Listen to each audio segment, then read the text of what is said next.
So what's good about compost? There's so much, but I'm going to give you 3 highlights. So I would say the first is with compost is taking your food scraps out of landfill and out of having to go anywhere else on a lorry, and reducing emissions. So you can do it in your garden. So keeping your waste, turning it into a resource to create abundance is the first tip, really.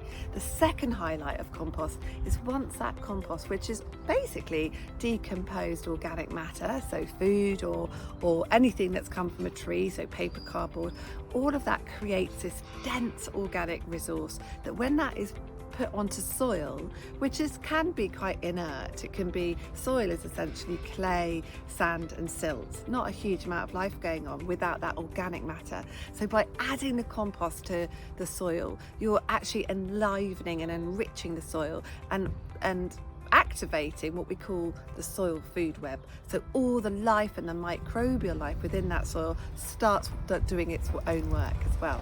So once you've got that, the third bonus of compost is that you've enriched the soil, and then the soil can create nutrient-dense plants. You're not going to be relying on fertilizers, pesticides and herbicides, because you're using this organic medicine essentially to create really healthy nutrient-dense plants which create amazing food for your gut.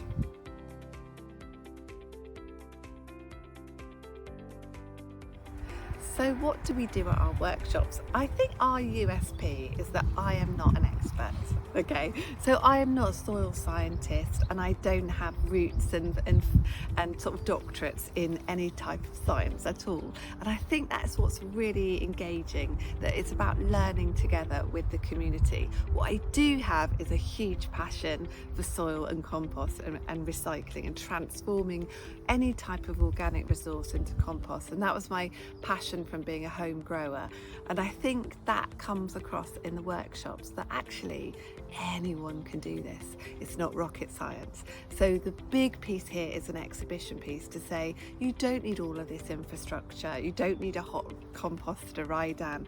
Actually, if you had 2 plastic boxes and you got some worms from your garden, you'd be able to do this yourself.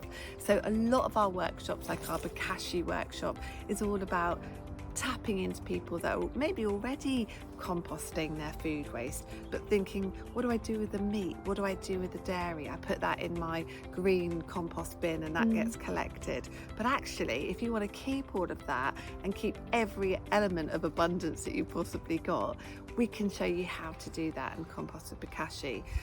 We do a Johnson Sue workshop, which is all about a no-turn compost solution, where you're using a bioreactor to be able to make the most fungally dense compost without churning up the mycelium network within it. So, and all of this stuff is something that I've learned over the last 3 or 4 years, and just so enthusiastic about it and love it so much that I just want to shout about it and share it with everybody. And so that's the sense when you come onto one of our workshops. It's very much about, what are you bringing as you come in? Everyone's got lots of stories to tell and some information they can share. So it really is about hive mentality, sharing and educating each other in a sort of in small group space where we share tea, coffee and a love of composting.